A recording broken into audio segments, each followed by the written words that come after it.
It's all yours. That was so nice. So, hi, everybody, and thanks for coming. Really, hi. Thank you for the Maine Humanities Council and Jerry Boyle for selecting my book and the Maine State Library. This has been quite wonderful working with everybody here. I think what I'm going to do is I'm going to talk a little bit about the book and how it came to be and a little bit of stuff around it. And like they said, if you have questions, put them in the chat, or you can ask them later, maybe live if we have time, or write them down, whatever you need to do. And I want this to be a two-way conversation, hopefully, because I always love talking to Maine audiences, because I obviously feel at home, and I know you understand a lot of the things that I'm talking about. And I'm just presuming that most of you here are from Maine, right? Show of hands, yes. I'm just asking, and this is not like a test, or I'm not judging you, but like, how many people have read the book? Just so I have an idea. So, because some people will not maybe know. Okay, people are giving me thumbs up. All right, thanks. I just wanted to get an idea. Thanks for reading it, first of all. So that question, who am I, was the seed of Milltown. And who am I is directly related to where I'm from, thus the title and the subject of the book. So my research began at home, actually in Rumford, in the archives of Town Hall. And it began with false document, meaning my grandfather's death certificate and obituary. And the reason they were false is because I noticed, first of all, I noticed it contained details about him that I never knew, like where he was born, how he died, and who his mother was, which I hadn't even known, and his job working in the mill. So what I did, I was doing genealogy at the time. So I sought to confirm that information as it was laid out. And come to find out, the obituary and the death certificate were far from the truth. So I thought, what else is wrong in the archives of history or in my family's history? And as I found out, much was. For those of you who read the book, know that. So I spent the next 18 years, so that was 2001, I think, around I started doing my genealogy. Next 18 years trying to find those missing links or to understand what their absence could mean. And I realized the narrative of less privileged families like mine had been somehow all incorrect or distorted or silenced or left out of the conversation altogether. And when I say less privileged, I would say working class. I just want to read a little bit about that, in fact, from the book, like a paragraph, not long. So don't worry, I won't read a long time. So about finding that out, this is when I realized that I was at the town hall doing research on Hugh Chisholm, who is the founder of our paper mill. So my lifelong view and information about Chisholm were shaped by two books that my parents owned, which I find on the shelves in Rumford's Historical Society on the second floor of Town Hall. A History of Rumford, written by the mill's public relations man, John Lean, in 1972, and his booklet, The Oxford Story, a history of the Oxford Paper Company. His texts include any number of flattering descriptions of Chisholm, a visionary and driven and an indefatigable man with a sixth sense. Lean also conveys an unmistakable emphasis on the mill's integral part of the town's development. As a kid, I broke the spines of those publications with my constant scrutiny of their pages in an effort to find a link between my family's contributions to the mill and the town and Chisholm's ambition. And today I try again. I flipped through many other documents, and they also express a similar posture towards Chisholm, describing him as a genius with dazzling accomplishments and as someone always at the service of the good citizens of Rumford, or at least always there in spirit, as the Lewiston Evening Journal wrote in 1905. Chisholm's son said in a speech at the Newcomb Society in North America that his father had the ability to understand and encompass a complex subject with seemingly little observation and a minimum of basic data.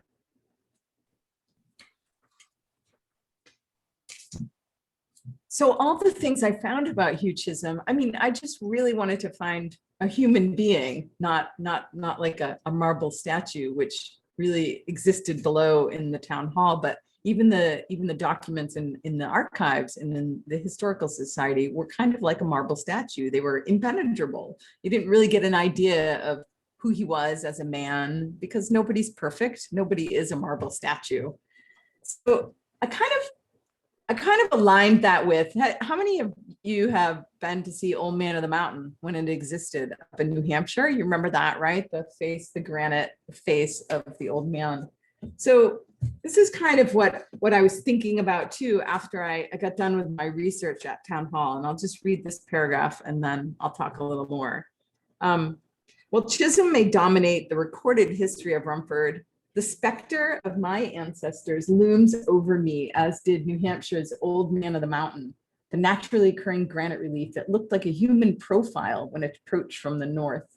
As a kid, in summer, we'd take rides through Franconia Knot, where the old man lived, to seek relief in the cool highway passes and gorges darkened by the shadows of mountains. I was always surprised when we roll around the bend and see him appear like a figurehead on the bow of a ship, cantilevered out over the edge of a great fog. In 2003, after too many facelifts of steel rods and cement, years of exposure and weather caught up. His face fractured and tumbled into the wooded valley below. What remains today of the old man, besides his missing profile, are broken off downriver alluvial deposits. Below in the viewing plaza, however, if you position yourself just right, there's an interactive sculpture that creates an illusion of the old man to allow future generations to see him as I once saw him too. Looking at the sculpture is like looking at history itself, a grand illusion shored up by those who seek a specific point of view, like John Lean. So I guess that's what I mean by the history was wrong. It was like an illusion. It was like looking at the Old Man of the Mountain, where you now, where he's not really there, but you can sort of see him based on what the sculptor made. And I guess that's all to say, history really is an illusion, based on whoever's telling the story. And so I thought, I'm going to tell this story. I'm going to tell the story of the working class town. Like I hadn't really read that story very much from a person from a working class town. I don't know if you have, but I hadn't. And I'm a book critic. I read a lot of books, but that wasn't so easy either, because part of gathering the information to tell this story was to leave and return Mexico. And it sort of also mirrored the leaving and returning of my Acadian ancestors. And what I realized was that home was not the same, right? You can never return to the same place that has defined you, especially if you feel like it doesn't love you back. And also, I mean, home was different, but so was I. Like, we are never the same person. Once we leave the emotional, intellectual, or physical landscapes that bore us out, because with each of those departures in return, we calibrate our distance and proximity from like who we once were, who we want to be, who people think we are or were, And home is also an accumulation of what I remember, right? What I see when I return, and what I thought what it was like, and how other people see Maine or Rumford or Mexico, and what it really is. And then when I was working, I know this is complicated, just bear with me. And I was working on the book, I realized that this place also contained context. Like, I had been doing research, like I just read to you, about the past. So that was a new sort of avenue into learning about where I'm from and who I am, right? And I was also considering, like, what is the town's future as paper mills start to decline in Maine?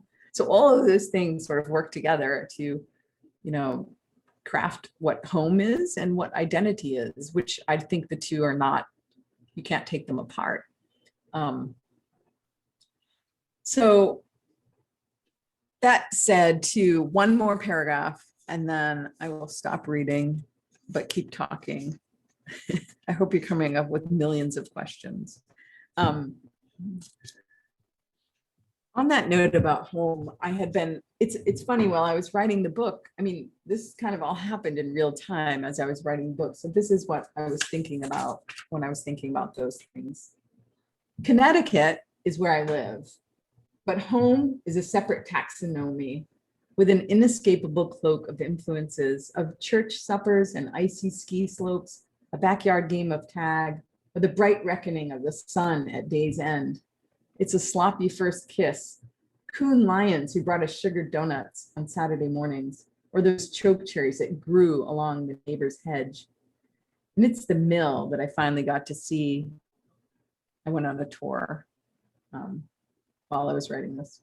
There was nothing in Connecticut or DC or Sweden or Curacao, where I had also lived, that fulfills such bearings as these. Home is also a culmination of landscapes real and remembered that wad up in your chest like a knot that unfurls itself when the phone rings in the middle of the night. These landscapes define us, so no matter where we are in the world, we carry them, even though they're never quite the same when we return. But we also define our landscapes and often gouge them with the wreckage of our own debris.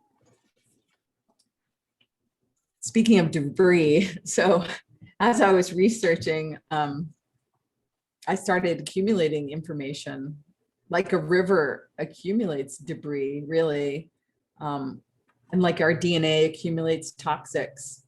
And all this kind of accumulation I began to see that that's actually the structure of the book too. It's this accumulation, it's about home, it's identity. They're all accumulations, toxics in your DNA. So the book became a book about writing a book about what it's like to be this person who's writing this book in a way. So even though a lot of people talk about just the environmental part, there's all those complicated things that are happening too, you know, because there was no moment I said, aha, this is about the working class, you know, or the fallacy of the American dream, or the silencing of people, or it's not about environment. I didn't say this is an environmental disaster book. It's like that's the thing about toxic disasters and genealogy, in a way, too. They are decentralized and really hard to pin down where they begin and where they end. Toxic disasters themselves, especially like this, that take place over a century or more, they are slow and ambiguous in nature and reach, largely out of sight and out of the news. They're not even what we think of disasters at all, you know? And I think also people that live in these kind of communities are sort of kept in a state of gradual and perpetual injury, a non-deliberate exposure to the possibility of death. It's not that everybody was dying necessarily, although there are a lot of people dying of cancer, but they're also just that ambiguity and the exposure of possibility of death. Even working in the mill was, you know, at times very dangerous, just gears moving, not to mention the toxics. So my research took on the likeness, like I said, of a family tree, the tributaries of a river. For those of you who have read it, now I'm trying to explain why it is written like this. It kind of mimics a cancer cell, how that kind of exponentially grows, and unfolds sort of like a detective story about identity and the environmental issues, which is to say it's not a straight line. And that dictated this structure, again, like I said. And it was on, if you remember in the book, it was on I'm not kidding, I'm not making this up, but it was on a double helix staircase. So this double helix staircase was in France, where these two staircases wrapped around each other, and my husband would walk up one and I would walk up the other. And it literally looked like a DNA strand. And it was there because we were there searching for genealogy. And it was right then and there I began to connect my family's history with the environmental history and of the whole United States, really. They were as intertwined as those stairs and our DNA. Because in America, the fundamental need for bodies to be respected has also always been at odds with industry's goals. I mean, history has shown these abuses to be true, from the cotton fields of Virginia to the paper mills of rural Maine. to the industries of Beloit, Wisconsin, where the paper machines were made that made paper in our mill and where I went to college. An industry is a conveyor belt can be a conveyor belt for disease and disenfranchisement. We have all been abused by it, everybody here, even if you didn't live there. But also, as going back to the beginning, being a mill worker was also part of our identity and our culture and our community and our livelihood. So that's to say there's a cost to everything. Unfortunately, that cost is out of balance, and the cost is with people's lives, and not just my family. I mean, what happens in our mill affects everybody, and it's not just one working class town. It's about millions of people across generations, industries, geographies, and it intersects with so many aspects of our lives, like housing, food insecurity, sustainability, public space, resilience, racial injustice, disease, and on and on. So back to the Old Man of the Mountain for a second. So the Old Man of the Mountain, that rock formation, was just one monument or edifice or myth that I encountered in this book and that you encountered with me, that showed that kind of illusion. And there are others in it too. Like if you kind of go on a treasure hunt of these, you'll find them all. Like Paul Bunyan is there. There's a bunch of things in France and Prince Edward Island that I found. Gravestones are their own kind of monument. Trump Tower is in there. Hugh Chisholm's grave, which is kind of a special kind of grave. It was built like the extraordinary mausoleum. L.L. Bean is his own kind of monument. I mean, they're all kind of these stand-ins of like the mythological American dream too, right? And I thought about that when I was writing the book, because we call it vacation land. But that always kind of upset me when I would go back home and see that on the license plate or see that driving across the bridge, you know, Maine the way life should be, when I thought about all the people in my family who had died working in Maine paper mills. So that vacation land idea is really divorced from the reality, you know. And the American dream, you know, that rise and fall of our capacity is something, has always been a myth too. Speaking of myths, nobody is equal. I mean, for one thing, that it assumes, the American dream assumes we all start on a level playing field. We do not. Therefore, that dream is not equally accessible. I mean, I was a first generation college student. I'm 54 years old. I just wrote my first book. I just didn't even know how to get there. I've had, from between age 15 and now, I've had 86 jobs, which I wrote about in a separate essay in the New York Review of Books. I'll post a link to it later if you're interested in reading, because that's really about the American dream, that essay. It's just to say that upward idea of upward mobility was a myth.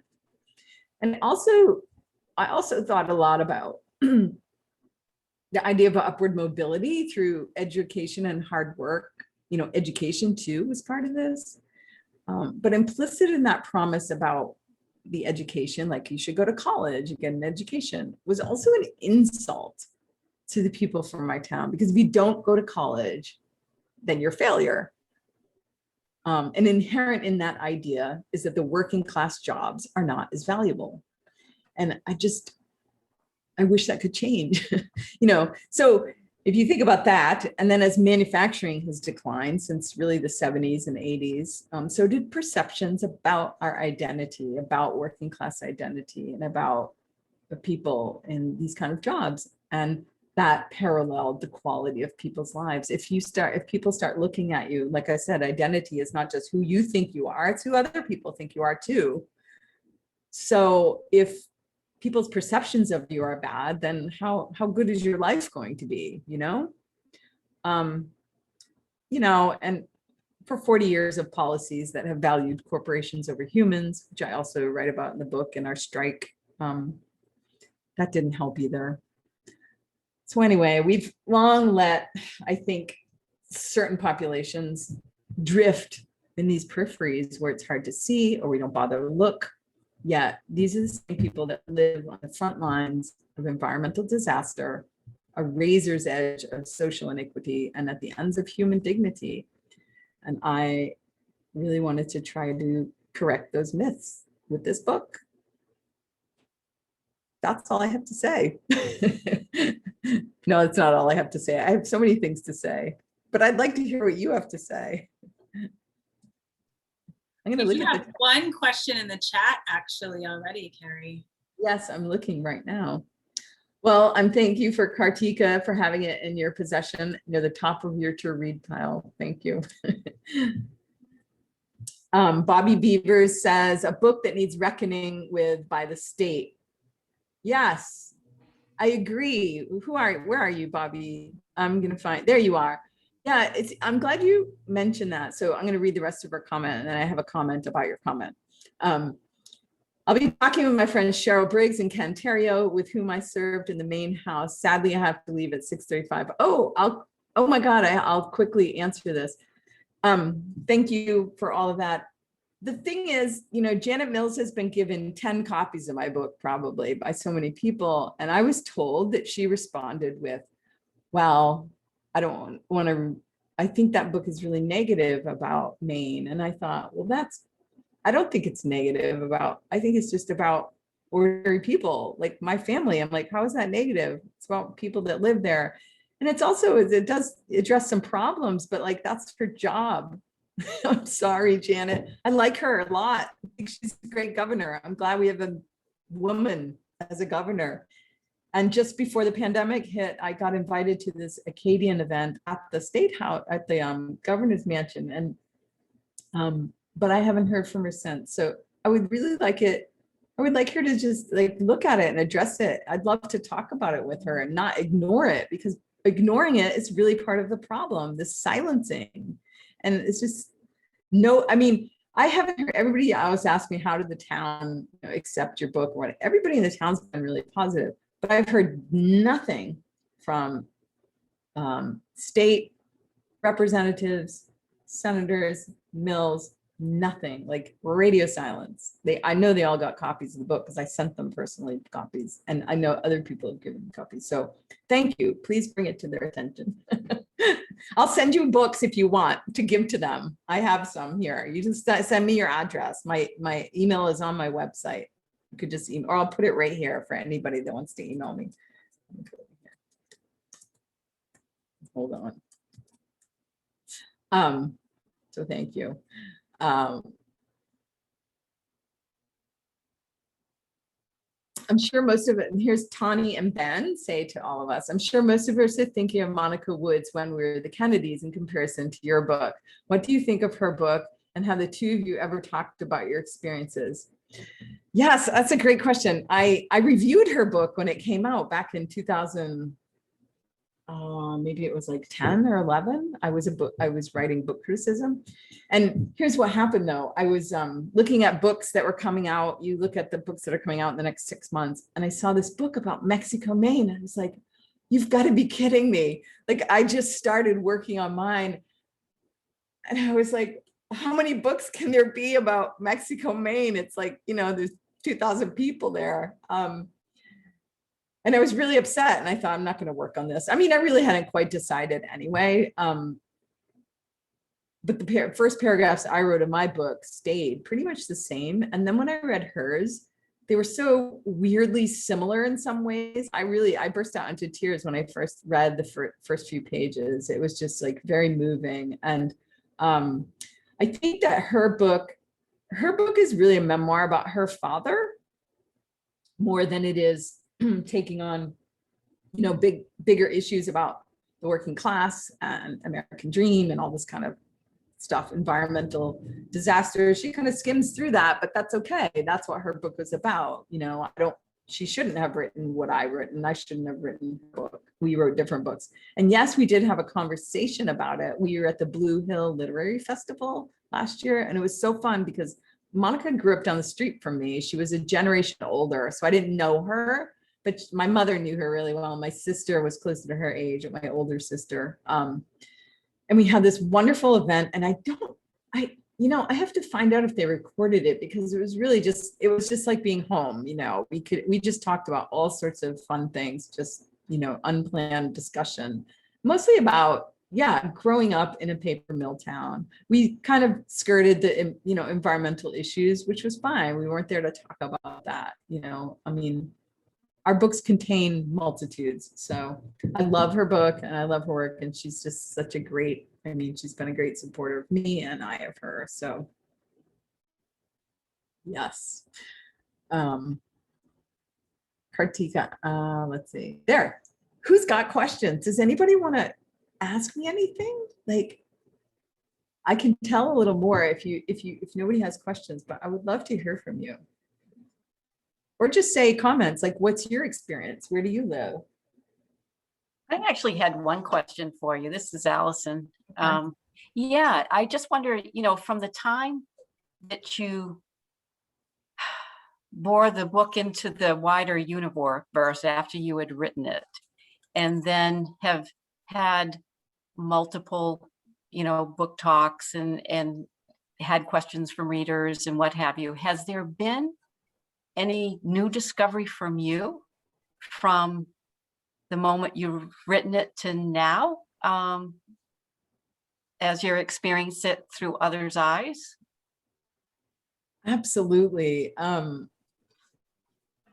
Yeah, I would say, I mean, on a very literal level, I've heard, so many people have emailed me and talked to me about their stories. And I realized I don't know what to do with those stories.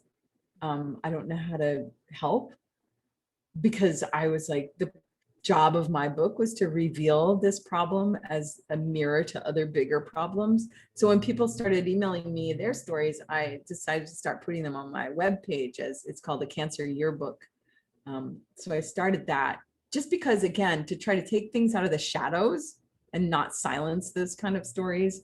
So that was one thing. And I was not surprised at how prevalent it was in Maine, but also in the United States. I mean, I heard from a lot of people all over. I just had an event in Germany and they're saying the same thing. So it's not just like a Maine problem, or it's a human problem. It's a worldwide problem. So it was not surprising, but I did learn a lot.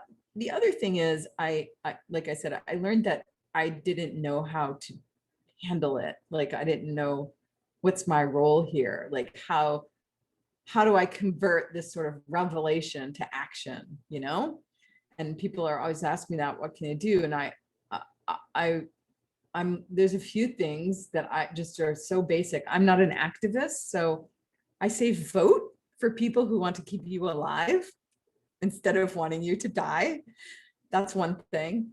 The other thing is, be really involved with your community at your meetings, your town meetings. And if you can't go to them all, like, have a group of people and like assign somebody to go 1 month and somebody, that's how problems start. These small town, what they're like, those town meetings and those water board meetings are super boring. So instead of going to all of them, maybe your friend can go to one or something, like, because that's where these things this kind of corruption can start, especially with the Nestle thing that happened in our town.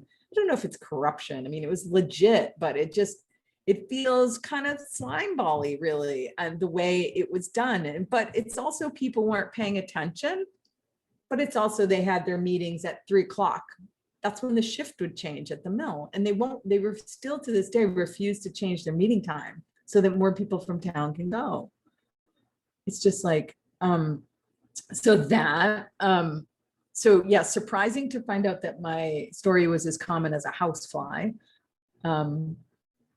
I also found out that, recently the class action lawsuit against Sappi North America over levels of PFAS compounds, PFAS they're called, which have been in the paper mill sludge that was spread as biosolids for fertilizer, that was happening for decades. Well, our mill, that happened with, they're talking about PFAS chemicals, but that sludge, which I found in my research, and I have documents, and I think I wrote about it a little bit too, is also laced with dioxin.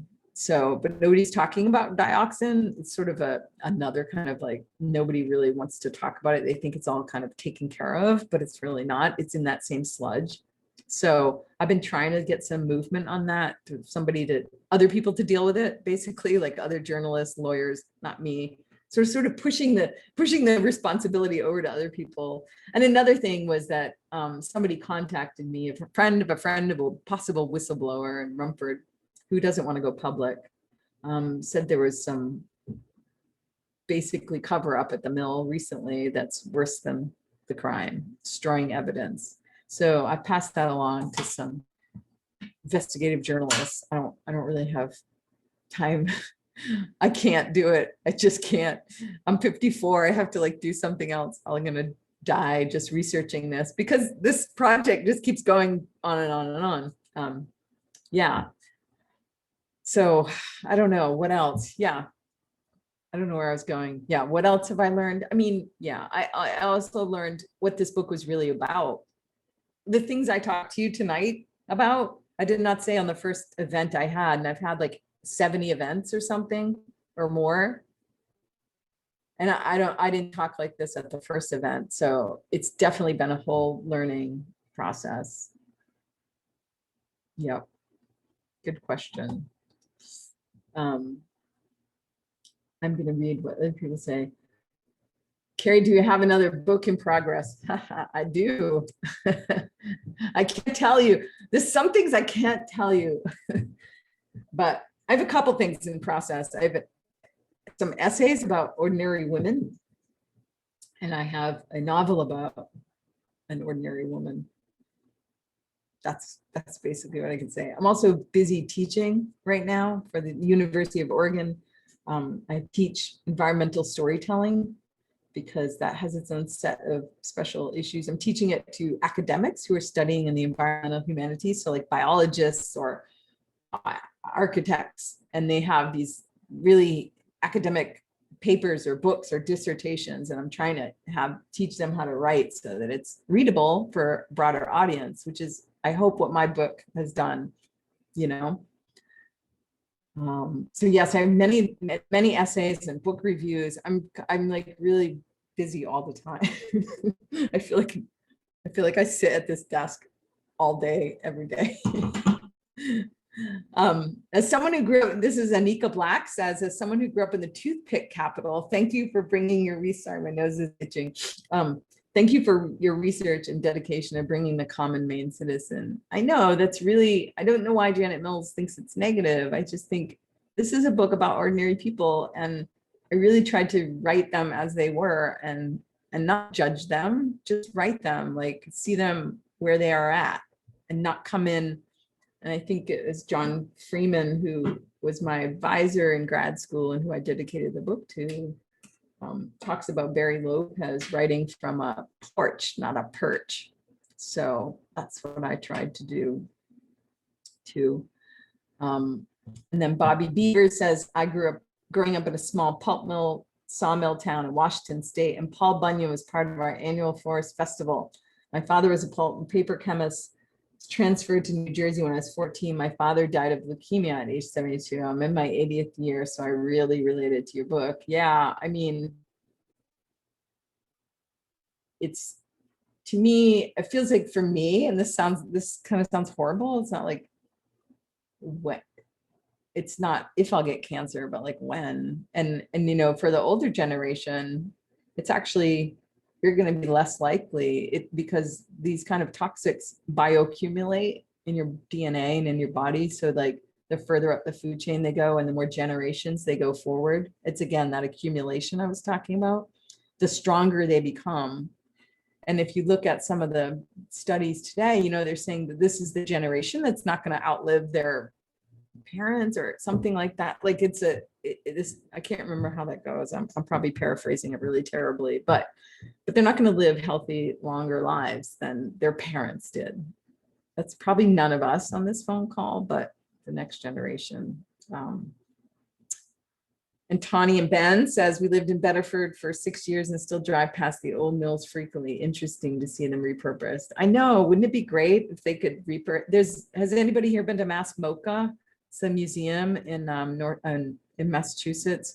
They repurposed the mills there. It's a terrific museum and artist residencies and really beautiful job, and it's in the middle of nowhere too. So it can be done. Linda says, My ancestors immigrated to Rumford in Mexico to work in the mill. Me too. My great grandfather's grandfathers all worked in the mill. My grandfather died of a brain tumor. Linda, who is your family? Because Hafford doesn't sound like a Rumford, Mexico name. Where are you, Linda? Do you want to speak? I'm just curious who they were. That's my. Okay. My maiden name is Lefevre, and my mother's name was Bernard. Oh. And she has some brothers, Jimmy Bernard and William Bernard. Yeah. And O'Hearn, Perkins. Yeah. And a lot of old further people. back in my family tree, we do have some Arsenaults too. Yeah, I mean, we're all related, basically, Yeah. in Mexico. I mean, a lot of our ancestors came from the same small towns in Acadia, you know, from 1860 to 19 something, early 1900s. It came down from either that or French Canada, and they all intermarried. And then, and it's really interesting because I think Maine is one of the densest population for Acadian, you know, and I think this has been a surprise. It's probably not a surprise to you people, but like to a lot of people across the United States, they're like, they didn't know anything about Acadians. They thought they all lived in Louisiana or something, you know, they didn't understand anything. And even I did an event in Fort Kent in the bookstore there. She said, I had no idea so many Acadians lived in Rumford, New Mexico, like even Fort Kent. So they didn't even know. So Jane Whiteside says, I just finished the book. Hi, Allison. Any medical nurses comments in Maine regarding your father's medical experience? Also regarding demonization for those who speak up, page 300. Read disrespectful behaviors, their impact. Okay, I'm gonna copy that.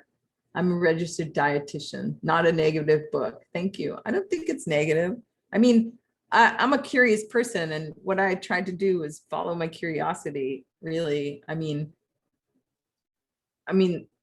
the truth, I mean, you know, I don't even know if it's the truth. It's just my curiosity. It's the things I found out, you know. Of course, like I said, I mean, history and archives and books are whoever's perspective it is. And this is my perspective. Anybody disagrees with me, I'm like, go write your own book. Seriously. I don't mean that to you. I mean to like people out there. Yes, Maine mocha would be awesome. I mean, wouldn't that be great, right?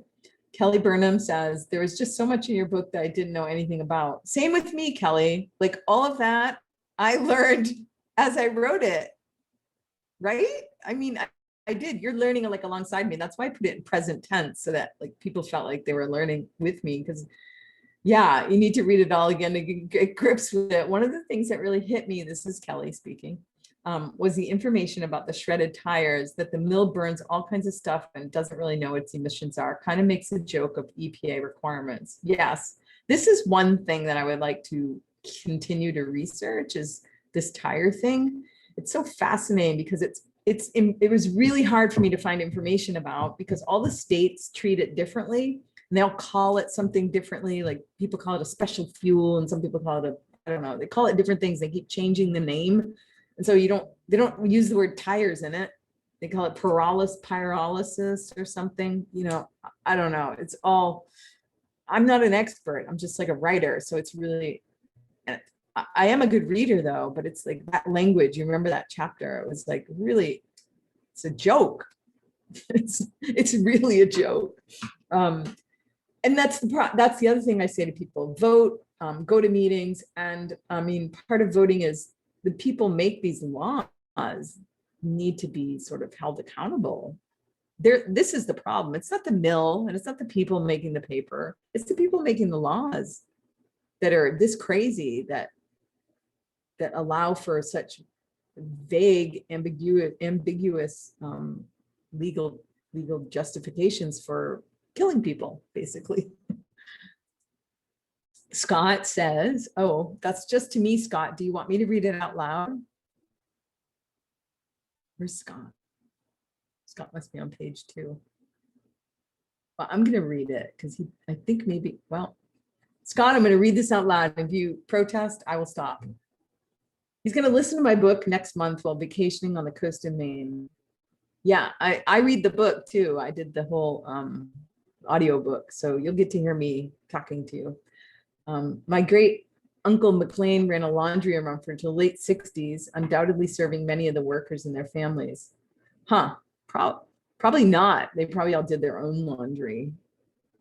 My mother never sent laundry, which is also fascinating. And in the book, there's a few things about laundry because I found that my father had asbestosis. And I found that when my mother did all the laundry, he would come home from work and just throw the clothes. Well, the asbestos you can't launder it out, and it spreads and goes throughout the house, and you can't really get rid of it. So it's probably in my lungs too. And maybe in your Uncle McLean. I become curious and look forward. Thank you. I'm happy to learn there's a human depth to your book. Thank you. Thank you. Patrice, I'm embarrassed reading, like, Nicole, do you want to read things that compliment me? Because it's embarrassing. I will. You are a marvelous storyteller. And Patrice goes on to say, I'm not originally from Maine, but the tale of Rumford in Mexico was an education for me about the dynamics of paper mill jobs, environmental spoilage, and economic opportunity, not to mention the cultural dynamics of Acadians. That said, there are probably hundreds of similar scenarios in towns across America where chemical plants, refineries, car manufacturing, food processing plants have provided economic opportunities at the expense of citizens' health. All across the world even, but yeah, in America, I mean, Louisiana, and in the populations are the people of color down there, you know, living next to the plastic factories, the plastic bottling factories, no less. And then they come and take our water and bottle it. It's a double whammy of like terrible extraction processes. But yeah, it's just, yeah. And usually those people are less educated, and it goes back to that whole education thing. It's like, well, if we valued those jobs, then we would value those people and everything would just get better if we just, but there's no value in that in America now anymore. It's to like, we don't value those jobs, we don't value those people. And then I think, well, did we ever? I mean, you know, we were poisoned from the get-go, you know, and you can always say, well, we didn't know better, but they knew because, you know, I found out they knew, at least through this one woman who I spoke with that worked in human resources. She figured it out. They would only put the guys in the bleach room that were old and ready to retire, so they didn't have to pay too much of their pension because they would die soon after working in the bleach room, like my grandfather. So it's like they knew. So anyway, I don't know what I'm talking about. But thank you for that comment. It's complicated, and that's why the book is so complicated. And some people had problems with that. And if you have a problem with it, I'm sorry, but it's such a complicated thing. It's like a Pandora's box. It's like going into outer space and falling into a black hole. There's so much to uncover, and the more you uncover, the more stuff you find. So it's like an endless negotiation of trying to find something that's impossible to find, like the beginning of this problem. It's literally impossible, and it's impossible almost, except in very small instances, to connect toxic releases to disease. It's a really hard thing to prove, which is why I don't set out to prove that, because I can't. Nobody can. That you'd have to have some device on you, like some weird robot device when you're born, and they implant it and it captures all the data about where you've been exposed to, right? Or something crazy. I mean, that's not possible. Like, you know, my father smoked. Did it contribute? Maybe, maybe not. Because then his mother smoked, and she smoked like 100 cigarettes a day, and she didn't die of cancer. So like, who knows? Don't know. Have you had a response about the types of paper from publishers and less dye in production? Yes, I haven't reached out to them, but except for a few people that I know, and they have Orion magazine where I work, which is an environmental magazine. I'm the book review editor there. they use recycled, non-chlorinated, non-chlorine products in their bleaching process, which is the dangerous product for those, the process that people that haven't read the book, and a few other publishers. But my goal would be to like have every publisher use that kind of paper. I mean, my publisher had to go to Canada to get it. They couldn't find it in the US. And you know, the mill workers and Rumford said they would make that paper if people would buy it. So the very last sentence of my book, sorry, it's no spoilers. Whoever asked that, this isn't really a spoiler, I promise. Can't even find it. Well, not the very last sentence, but the very last sentence of the regular chapters or something. What would it be like if we changed our demands? You know, what would the world be like? So, you know, part of it is our own culpability for not demanding difference. And that's not to say we're responsible either. I've been studying a lot about waste studies, and I found out this is a really this is a horrifying statistic that like 90-something% of the waste, you know, we're all like, at least some of us are trying to sort of recycle, and you know, we're a little more careful. I think everybody in general is at least more aware, or as careful as we can be wherever we live. We're looking at stuff, we're thinking about plastic bags differently, right? But 90% of waste or that's created in the world is actually toxic waste. Like 5 to 10% is the stuff we throw in the garbage. So the rest of it is the toxic waste that I'm writing about. So, you know, recycling your plastic bag. I mean, I guess that's a toxic, you could see it if it gets distributed among the fish, but yeah, it's really just pollution is 90% of the waste in the world. So sorry, I'm like a bad news bear. I appreciated your commentary about being a Mainer, but being an outsider. Do you think if you had spoken out as a current Maine resident that the reactions and responses to you would have been different? In essence, you had become from away. I don't know. Maybe. I think if I lived there and I was like on the ground there every day, like I would get that. I certainly don't have the same affection that Monica gets. Monica has this like affection, but it's also the topic she's writing about. And I love that. I feel the same affection to her too. So, but she's also there and involved in the community. But at the same time, I'm like, what makes you away? And that was part of the question of the book. Like, who gets to say where I'm from? Certainly not anybody. I get to say, like when people say, where are you from? I say Maine. It doesn't matter where you live. And that's why I read that paragraph. It's like, it's all these accumulation of things that makes you who you are. That's where you're from. And you can choose it. You can choose where you're from. But I think, yeah, being an insider and outsider, I also think it helped me write this book, because if I was living there, I wouldn't have seen it the way I saw it in the book. I would have been too close to it to have an objective, which is why I didn't write it till I left, right? Yeah, you're too close to it. And that's reflected in the photographs too, you know, like trying to just be a photographer and be kind of a witness to things that are happening, but also I'm part of the process of the photography. That's kind of like storytelling and the kind of like in this way. I'm not really a journalist in here. I'm not really objective. So there's that. So yeah, I think that it was absolutely necessary for me to be from away to write this book. And it would have been different if I lived there, because it wouldn't have been this book.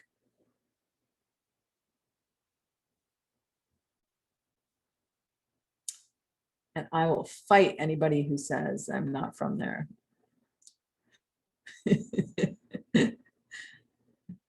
Just kidding. Does anybody want to say anything at all? No, I think we have time for maybe one more Thank question. you guys. Great questions too. Yeah, these are great. Yeah, I appreciate you all coming too. Thank you. I mean, you talk about my writing process. Ha! Yeah, things pop into my head.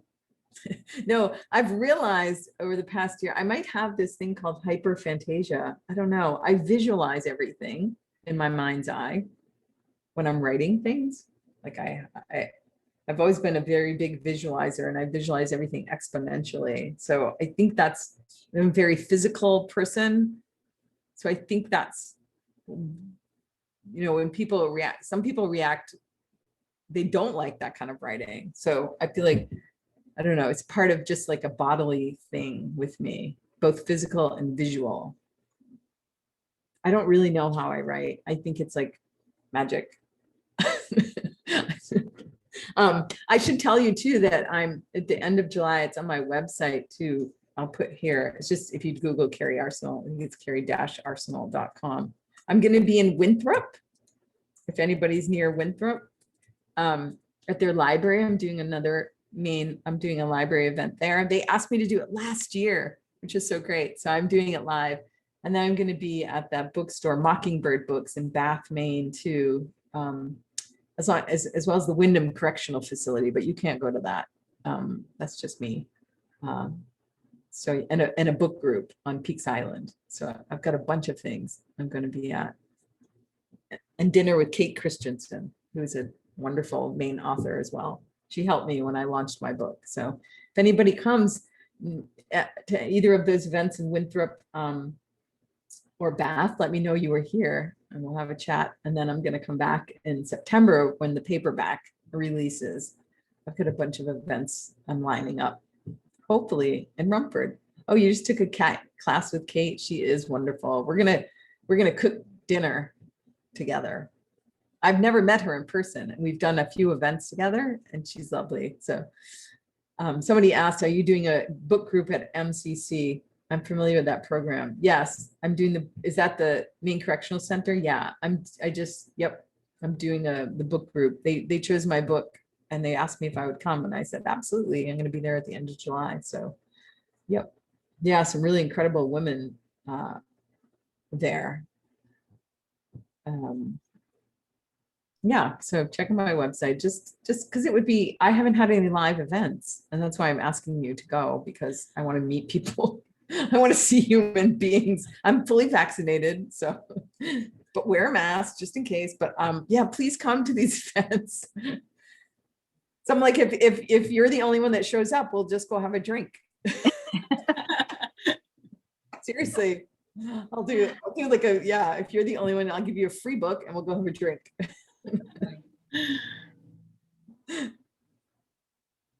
I think that was the last Facebook. I mean, probably oh no, everybody heard that. No.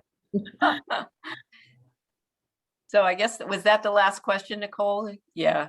Well, Kerri, I just want to thank you for just spending the evening with us and just your generous sharing of yourself and your story, and just enlightening all of us. And I've got to really give a shout out to the number of people that were here tonight and just how engaged they were.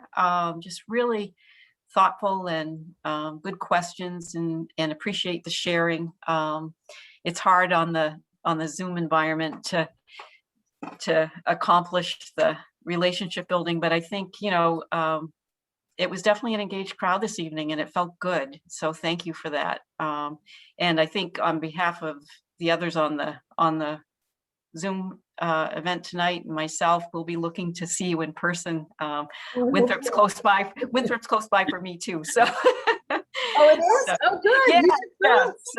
So hopefully I'll get to meet you in person. And again, just thank you for just a wonderful evening and your honesty and generosity. Thank you so much. Yeah, and I might be dragging my mother along. She's a character in the book, so she. Great. All right.